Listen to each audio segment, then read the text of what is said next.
Good morning students, भारतीय online class में मैं हिमांशु शर्मा एक बार फिर आपका स्वागत करता हूं।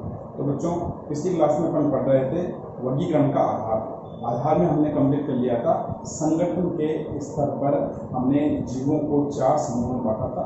पहला हमने किया था जीव द्रव्य आधार पर, फिर किया था कोशिका स्तर पर, फिर किया था ऊतक स्तर पर और लास्ट में किया था अंग तंत्र के स्तर पर। तो ये हमने कंप्लीट कर दिया था। आज उसी टॉपिक को आगे बढ़ाते हैं और आज का टॉपिक लिखते हैं समिति के आधार।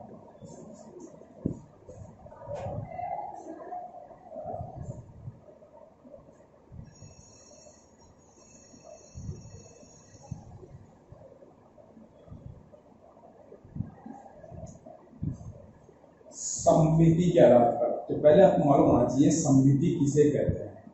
तो ये देखिए, ये कोई वस्तु है, ठीक है। इस वस्तु का ये केंद्रीय बिंदु है। अब यदि इस केंद्रीय बिंदु से गुजरने वाली रेखा इसे समान 2 भागों में बांट दे तब तो कहेंगे इसको सममित, और अगर न बांट सके तो कहते हैं असममित। तो देखिए, ये लाइन है जो इस बिंदु से होकर निकल रही है, तो ये इक्वल पार्ट में डिवाइड हो गया, तो इसको बोलते हैं सममित। जैसे ये है और ये इसका केंद्रीय बिंदु। अब आपको इसको बांटना है, यहां से बांटते हो,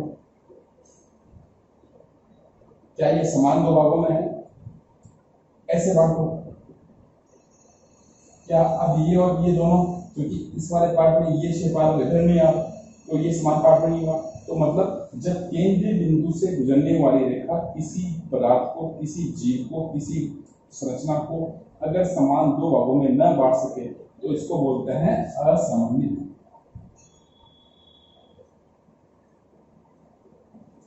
दोनों चीज समझ में आ गई। सममित किसे कहते हैं? केंद्रीय बिंदु से गुजरने वाली रेखा द्वारा समान 2 भागों में बंटना सममित, और अगर न बढ़ सके तो असममित कहलाता है।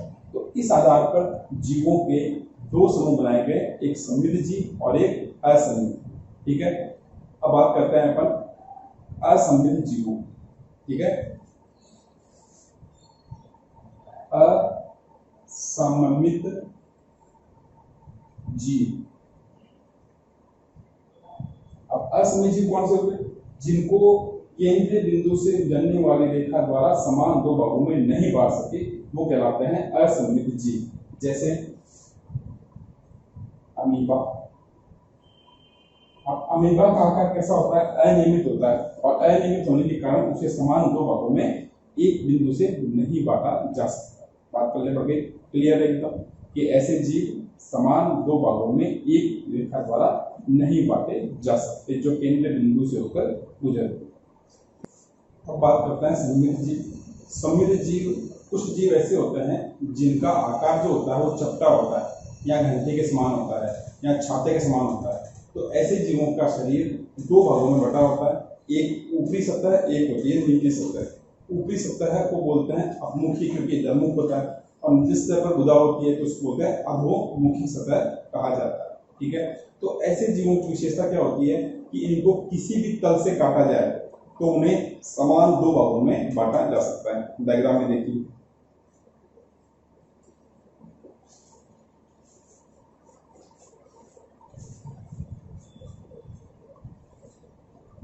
जैसे देखो आप,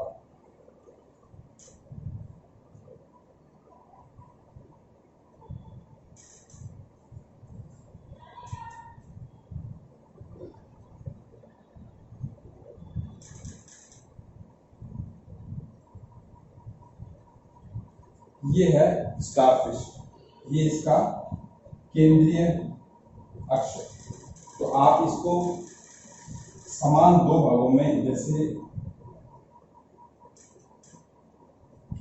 ऐसे बांटा, या आपने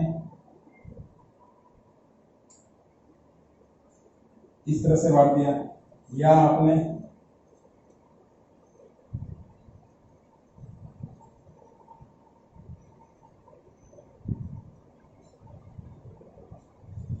तो इसको आपने समान 2 भागों में बांट दिया, ठीक है। ये डायग्राम और देखते हैं, जैसे अपना है हाइड्रा,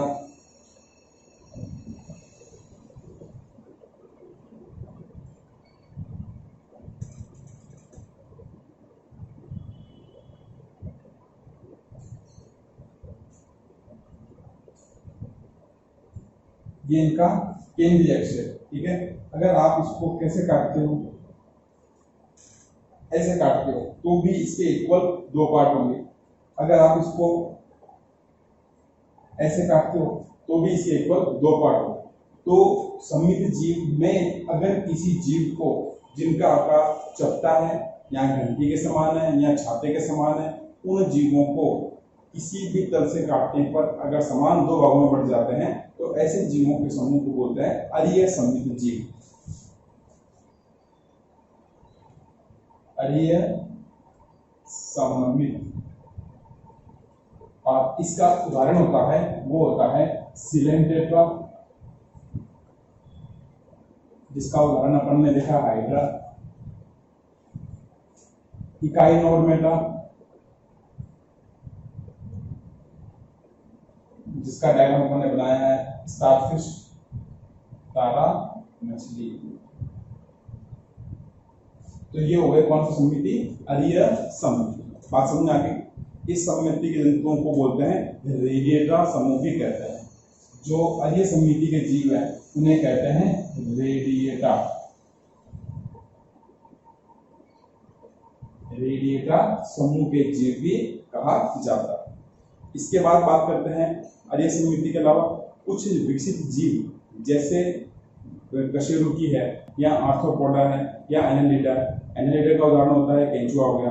आर्थ्रोपोडा का उदाहरण आ गया बिच्छू हो गया, केकड़ा हो गया। ये जीव हो गए आर्थ्रोपोडा में। कॉर्डेटा में हो गए मानव है या मछली है या पक्षी है या सर्प है। ये सारे किस में आते हैं, कॉर्डेट में आते हैं। तो इन जीवों को इस तरीके से नहीं बांट सकते। उन जीवों के अंदर एक निश्चित अक्ष होता है, उसी अक्ष से उन्हें समान दो भागों में बांट सकते हैं। तो बात करते हैं अगला देखो।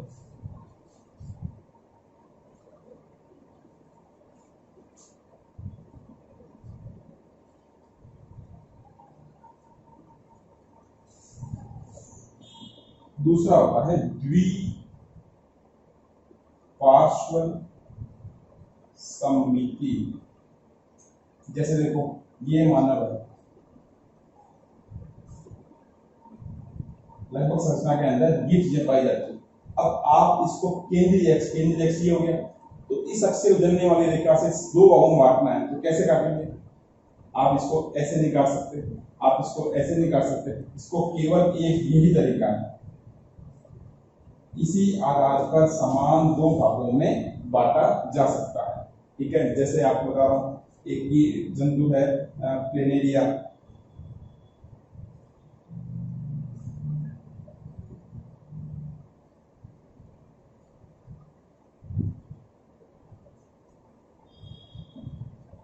ये प्लेनेरिया चपटे जंतु होते हैं जो प्लेटिहेल्मिन्थस इसके अंदर आता है।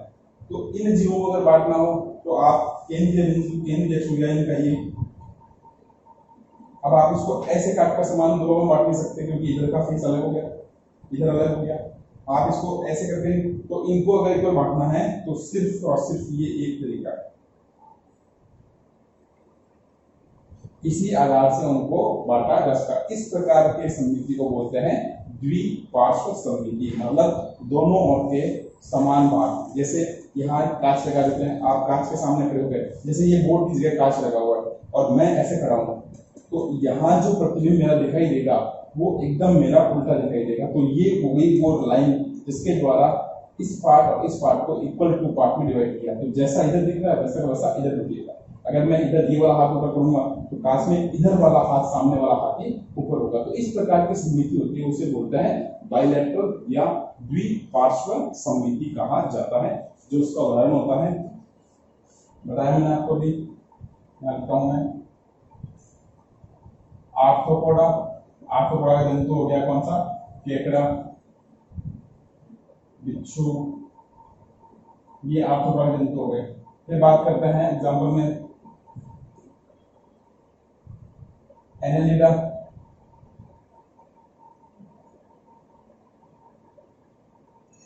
केंचुआ, जोंक। फिर बात करते हैं कॉर्डेटा। कॉर्डेटा में हो गए मत्स्य, पक्षी, सरीसृप, स्तनी, ये सारे वर्ग कौन से होते हैं? द्विपार्श्व सममिति को दर्शाते हैं। तो हमने पहले बात की थी, जो अजय सममिति होते हैं उनको बोलते हैं रेडिएटा, इनको बोलते हैं बाइलेटेरिया। अजय सममिति वालों को बोलते हैं, यहां में लिखा था रेडिएटा, और द्विपार्श्व सममिति को बोलते हैं बाइलेटेरिया। ये तो रेडिएटा समूह कौन सा आ जाएगा? जिनमें अजय सममिति पाई जाएगी। बाइलेटेरिया कौन सा आएगा? जिनके अंदर द्विपार्श्व सममिति पाई जाएगी। तो सममिति के आधार पर जीवों के दो समूह बने, एक सममित जीव और एक असममित जीव। तो आपने देखा असममित जीव मतलब असममित जीव मतलब अमीबा वाला यानी प्रोटोजोआ वाला समूह अलग हो गया। अब उसके बाद जितने भी जीव थे वो सारे के सारे किसमें आ गए? सममित जीवों में आ गए। फिर सममित जीवों में भी दो समूह बन गए, अजय सममिति और द्विपार्श्व। तो वापस जीवों को दो भागों में बांट दिया, एक समूह बन गया कौन सा? बाइलेटेरिया, एक बन गया रेडिएटा। तो इस प्रकार इस आधार पर भी जीवों को अलग अलग समूह में बांटा जा सकता है। ठीक है, तो ये था अपना सममिति के आधार पर। अब शुरू करते हैं ध्वनीय मुख व गुदा की उत्पत्ति के आधार पर।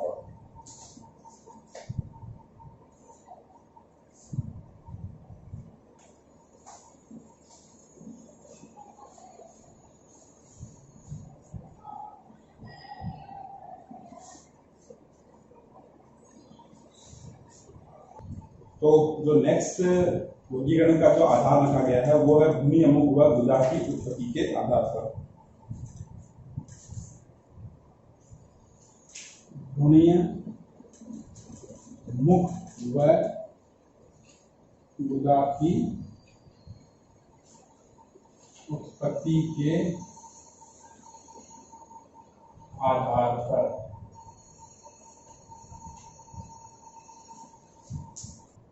तो इस आधार पर जीवों को दो समूह में बांटा जाता है, एक प्रोटोस्टोमिया, दूसरा ड्यूटेरोस्टोमिया। समझते हैं क्या होता है। प्रोटोस्टोमिया और दूसरा होता है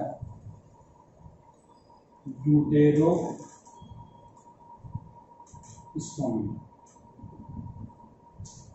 तो क्या होता है देखो, जो विकसित जीव होते हैं उनके अंदर जन्म के पश्चात जो भ्रूण बनता है, जो जाइगोट बनता है, वो जाइगोट भ्रूण, तो विकसित जीव जो होते हैं उनके अंदर निषेचन के पश्चात युग्मनज का निर्माण होता है और युग्मनज परिवर्तन के द्वारा विकसित शिशु में बदलता है।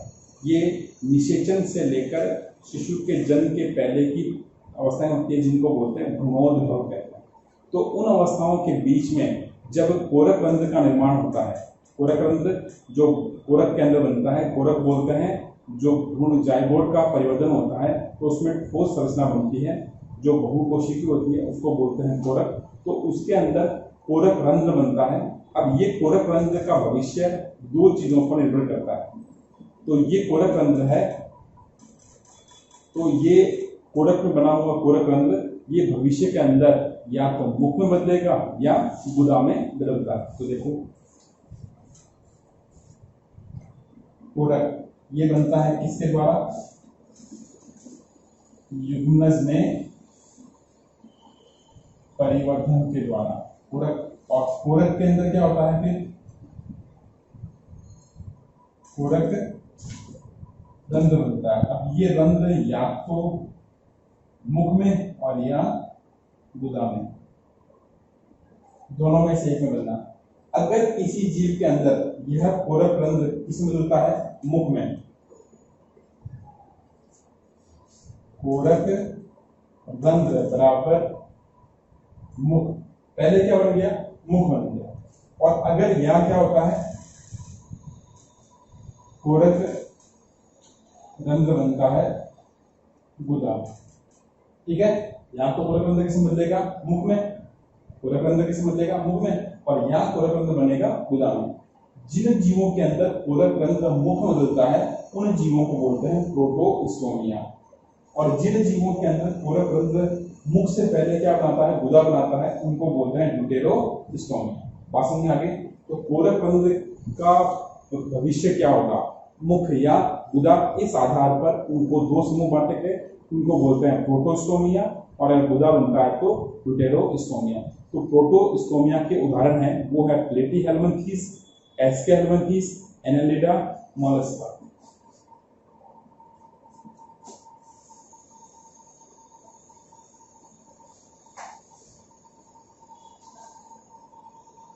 Platyhelminthes, Aschelminthes, Annelida, Arthropoda. Platyhelminthes, Aschelminthes, Annelida, Arthropoda सन के जीवों के अंदर पूरक रंध्र का जो रंध्र होता है वो पहले मुख में बदलता है, और इसके अलावा जो अन्य जीव है उनके अंदर ये बनता है गुदा के अंदर।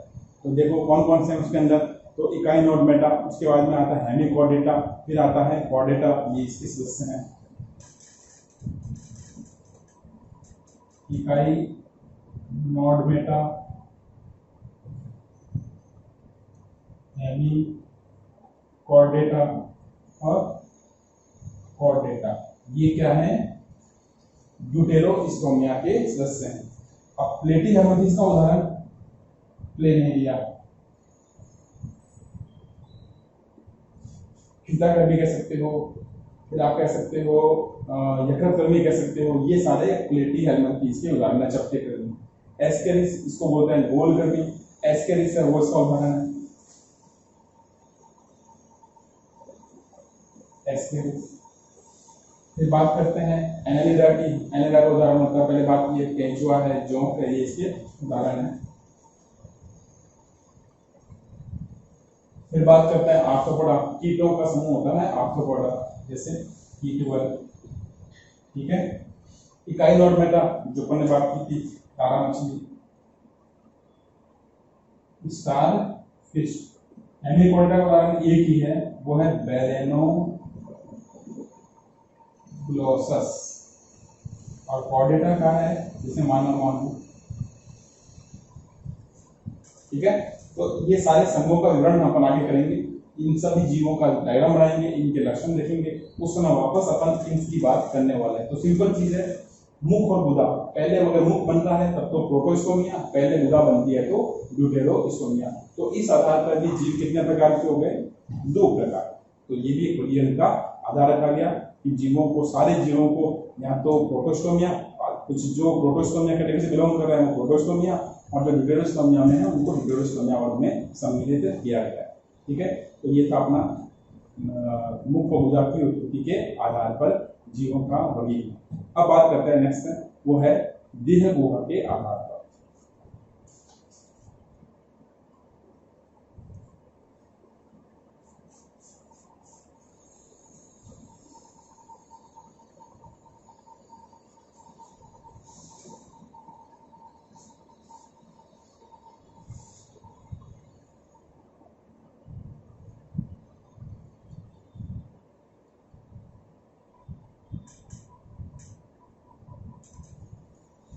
देह गुहा के आधार पर, तो पहले बात करते हैं देह गुहा कहते किसको है, देह गुहा होती क्या है, ठीक है।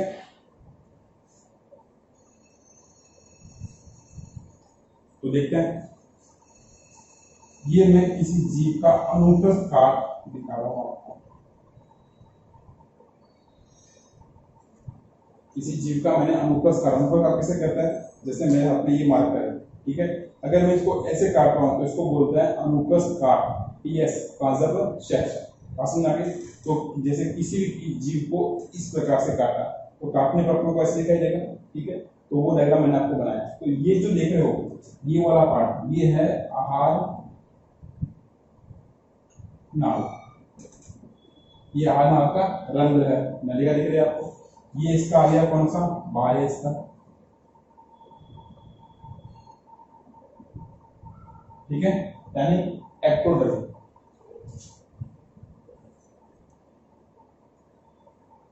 और ये आ गया कौन सा इसका, एंडोडर्म। और अब ये वाला पार्ट दिख रहा है आपको, ठीक है। ये या तो कैसा होगा, देखो ये भरा हुआ है, ठीक है। तो किससे भरेगा, तो ये एक्टोडर्म हो गया, एंडोडर्म बीच में कौन आ गया, मीजोडर्म। तो इसकी उपस्थिति या अनुपस्थिति के आधार पर क्या करते हैं, जीवों को 3 समूह में बांटा गया है। एक देहगुहीय, दूसरा कूटगुहीय और तीसरा अगुहीय जीव। तो देहगुहा की उपस्थिति या अनुपस्थिति के आधार पर जीवों के 3 समूह बने। अब देखते हैं कैसे। जैसे अगर एक्टोडर्म और एंडोडर्म के बीच का जो खाली भाग है, यही देहगुहा होता है। अगर ये पूरा का पूरा भरा हुआ है, क्या पूरा का पूरा भरा हुआ है, किससे, मीजोडर्म से, तब तो क्या बोलेंगे, इसमें गैप ही नहीं है। गैप नहीं है तो कौन सा हो जाएगा, अगुहीय। बात समझ आई? यानी बिल्कुल गैप नहीं है तो क्या बोलेंगे, इसको अगुहीय जीव कहते हैं या अगुहीय स्थिति कहा जाता है। क्लियर? दूसरा देखते हैं यहां पर,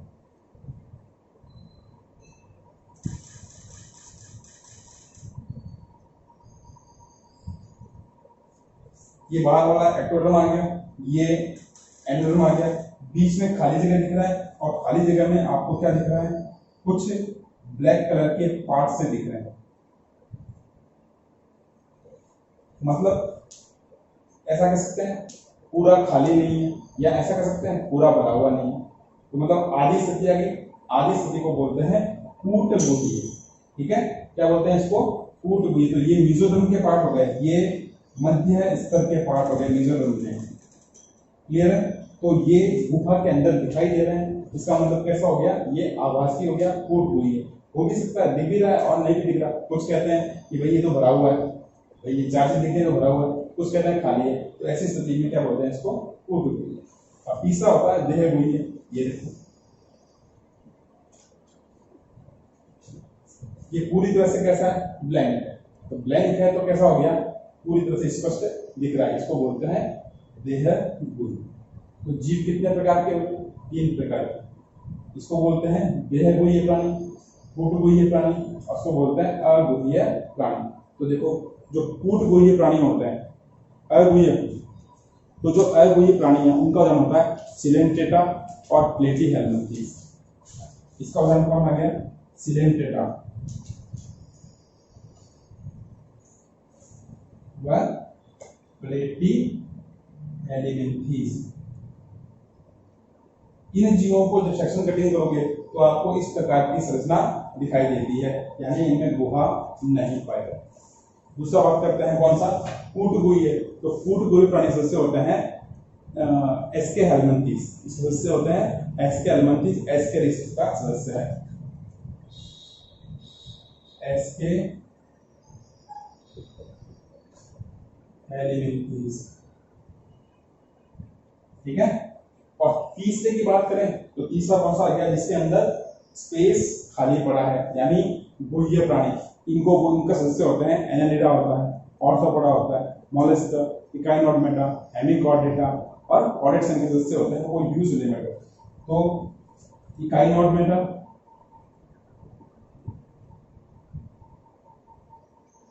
हेमिकॉर्डेटा, कॉर्डेटा, इसके एग्जाम्पल। बात समझ आ गई? वापस देखो, मीजोडर्म वाला पार्ट जो मीजोडर्म से बनता है, अगर वो ब्लैंक है तो गुहीय प्राणी, अगर ब्लैंक नहीं है तो अगुहीय प्राणी, थोड़ा बहुत भरा हुआ है तो कूटगुहीय प्राणी। तो इस आधार पर जीव कितने प्रकार हो गए, 3 प्रकार के जीव हो गए। तो ये था देहगुहा के आधार पर जीवों का वर्गीकरण। आई थिंक समझ आ गया होगा आपको। अब शुरू करते हैं अगला टॉपिक। तो शुरू करते हैं अगला टॉपिक, वो है खंडी भवन।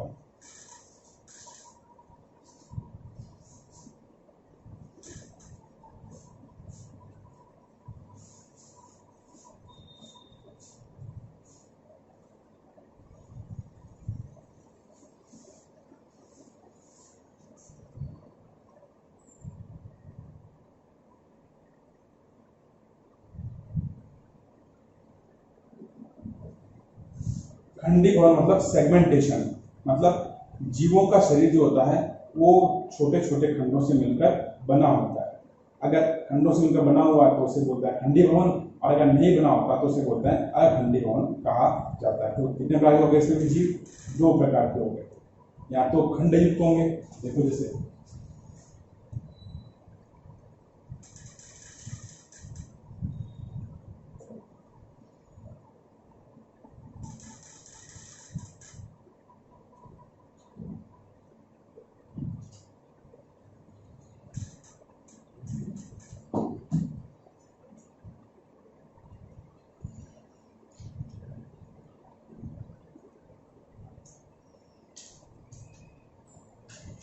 दो डायग्राम बनाए मैंने आपके सामने। एक तो है प्लेनेरिया और एक मैंने बना दिया आपके सामने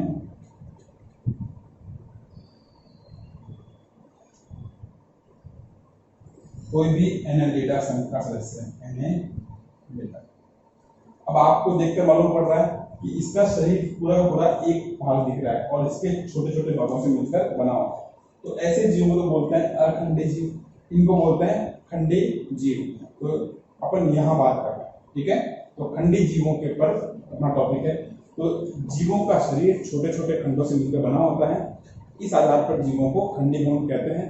और खंडीय भवन के आधार पर जीव 2 तरह के हो गए, एक वास्तविक खंडीय भवन और एक होता है सतही खंडीय भवन। वास्तविक खंडीय भवन और दूसरा होता है सतही खंडीय भवन, यानी ट्रू सेगमेंटेशन और सरफेस सेगमेंटेशन।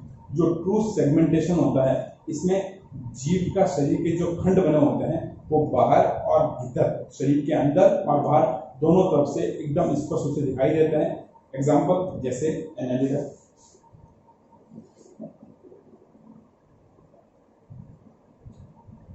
एनालिडा संघ के सदस्य जैसे केंचुआ है, ठीक है, नेरीज है, ये इसके सदस्य हैं जिनके अंदर स्पष्ट रूप से पाया जाता है। उसके अलावा आर्थ्रोपोडा, आर्थ्रोपोडा में केकड़ा है, बिच्छू है, ये स्पष्ट रूप से खंडों में बटे होते हैं, ठीक है। कशेरुक प्राणी होते हैं तो, और जो विकसित जो कशेरुकी जीव होते हैं उनके अंदर खंडीय भवन का कोई खास रोल नहीं होता, ठीक है। फिर बात करते हैं सतही खंडीय भवन, यानी इसमें खंडीय भवन केवल बाहरी सतह के ऊपर ही पाया जाता है, जो बाहर से देखने पर ही लगता है कि ये टुकड़ों से बना हुआ है, लेकिन अंदर से वो टुकड़ों में बटा हुआ नहीं होता। एग्जाम्पल की बात करें तो जैसे टीनिया सोलियम, ये है प्लेटी हेलमिंथेस का,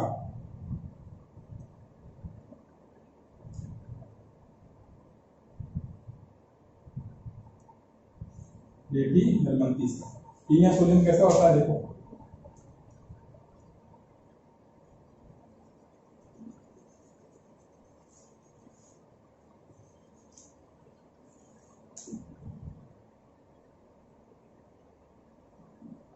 इस प्रकार का जीव होता है जो हमारी आहार नाल के अंदर पाया जाता है।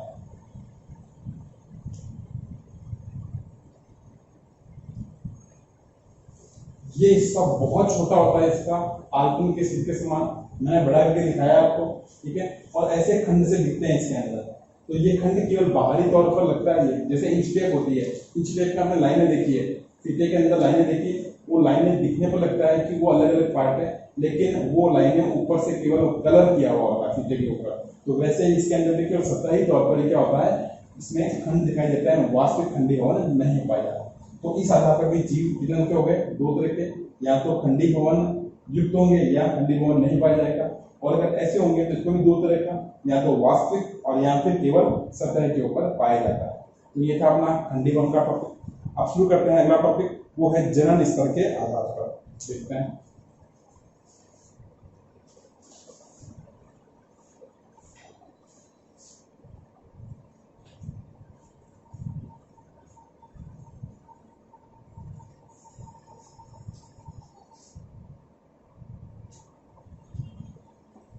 जनन स्तर के आधार पर।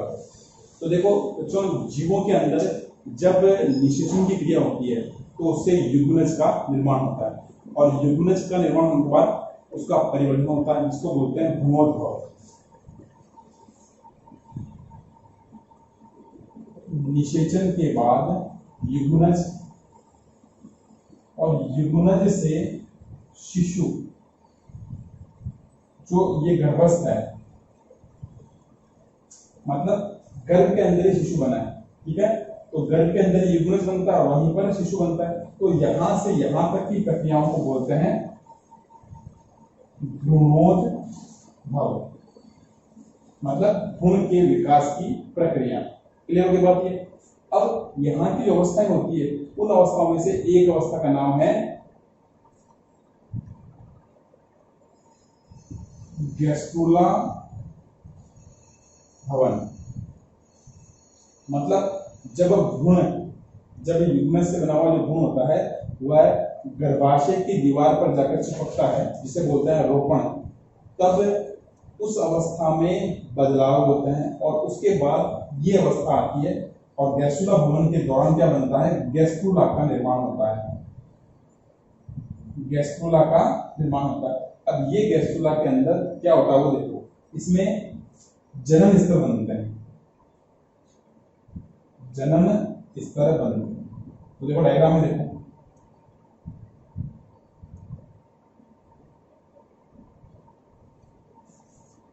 इसमें गैस्ट्रुला के अंदर जनन स्तर बड़े कौन कौन से, देखो एक तो बन गया बाह्य, और ये बन गया आंतरिक। बात समझ आ गई? एक तो बन गया बाह्य, एक बन गया आंतरिक। बाह्य को बोलते हैं एक्टोडर्म, बाह्य जनन स्तर, और ये होता है आंतरिक जनन स्तर। इसको बोलते हैं एक्टोडर्म और इसको बोलते हैं एंडोडर्म। क्लियर है? अगर किसी जीव के जीवन चक्र के अंदर गैस्ट्रुला के दौरान केवल कितने जनन स्तर बनेंगे, 2, तो इसको बोलते हैं द्विकोरकी या द्विजनन स्तरीय, द्विकोरकी या द्विजनन स्तरीय जीव कहते हैं। द्विजनन स्तर में कौन सा होगा, एक तो बनेगा इसके अंदर एक्टोडर्म, एक बनेगा एंडोडर्म। दो बात समझ आ गई। अब करते हैं दूसरी बात।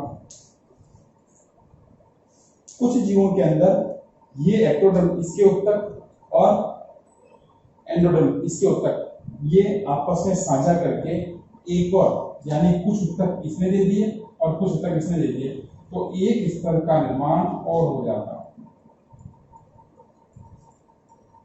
ठीक है, तो इस स्तर का नाम क्या हो गया, अब देखो ये तो हो गया आंतरिक, ये हो गया बाह्य, तो ये मध्य वाला बन गया, इसको बोलते हैं मध्य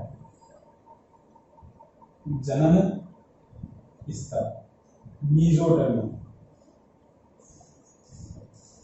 इसको कहते हैं मीजोडर्म। तो कौन से हो गए, त्रिकोरकी या त्रिजनन स्तरीय। तो इनमें कौन कौन से होंगे, एक्टोडर्म, मीजोडर्म और एंडोडर्म, यानी बाह्य जनन स्तर, मध्य जनन स्तर और आंशिक जनन स्तर। तो इस आधार पर जीवों के दो समूह बन गए, एक तो द्विजनन स्तर वाले जीव, एक बन गए त्रिजनन स्तर वाले जीव। तो द्विजनन स्तर वाले जीवों का जो उदाहरण है वो है पॉलीफेरा, सिलेंट्रेटा। ये तो है कौन सा, पॉलीफेरा, सिलेंट्रेटा। पॉलीफेरा का उदाहरण कौन सा हो गया, अपना शुरू में आया था स्पंज। सिलेंट्रेटा का उदाहरण कौन सा हो गया, हाइड्रा। तो सिलेंट्रेटा हाइड्रा संघ के सदस्य हैं। इनके अंदर तो कितने जनन स्तर, 2 जनन स्तर, यानी एक्टोडर्म और एंडोडर्म पाए जाए। और दूसरा जो त्रिजन स्तर वाले जीव होते हैं उनका एग्जाम्पल होता है प्लेटीहेल्मिन्थीज, और उसके बाद में एस्केल्मिन्थीज, उसके बाद में आर्थ्रोपोडा, इकाइनोडर्मेटा, मोलस्का, हेमिकोडेटा, कोटा, मतलब प्लेटीहेल्मिन्थीज से आगे वाले सारे सदस्यों के अंदर कितने जन स्तर? 3 जन स्तर। तो इसका बन जाएगा प्लेटीहेल्मिन्थीज से कंटिन्यू आगे कॉर्डेट संघ के जीवों तक इसी प्रकार का जनन स्तर पाया जाता है। तो ये था अपना जनन स्तर के आधार पर जीवों का वर्गीकरण। तो इस आधार पर कितने भाग के जीव हो गए? 2 प्रकार के, जो मैंने आपको समझाया। इसमें जो लास्ट आता है वो आता है कशेरुक दंड के आधार पर।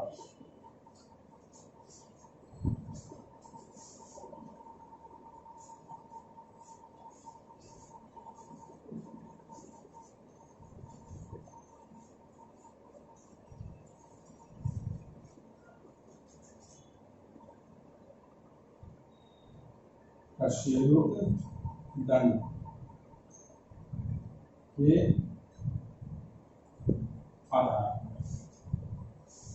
तो देखिए कशेरुक दंड या नोटोकॉर्ड कहलाता है, इसको बोलते हैं नोटोकॉर्ड।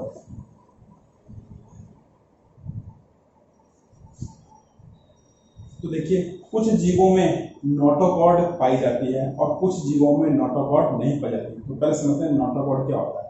तो जीवों के अंदर मीजोडर्म के ऊपर एक शल्क के समान संरचना पाई जाती है। मीजोडर्म के ऊपर शल्क के समान संरचना पाई जाती है। यह संरचना मध्य पृष्ठ स्थिति में बीचों बीच स्थित होती है और इसी संरचना को बोलते हैं नोटोकॉर्ड। तो इस आधार पर जीव 2 तरह के हुए, एक जिनके अंदर नोटोकॉर्ड पाई जाएगी, एक जिनमें नोटोकॉर्ड नहीं पाई जाएगी। जिनमें पाई जाएगी उन्हें बोलते हैं कशेरुकी जीव या कॉर्डेट्स, और दूसरा होता है अनुपस्थित होती है, इसको बोलते हैं नॉन कॉर्डेट जीव कहते हैं। तो नॉन कॉर्डेट कहाँ तक आए? अपने कोरिफेरा से लेकर कहाँ तक? हेमिकॉर्डा तक। तो इन जीवों को तो बोलते हैं अपन नॉन कॉर्डेटा, और इसके आगे वाले जीव होते हैं वो सारे कॉर्डेट जीव कहलाते हैं। ठीक है,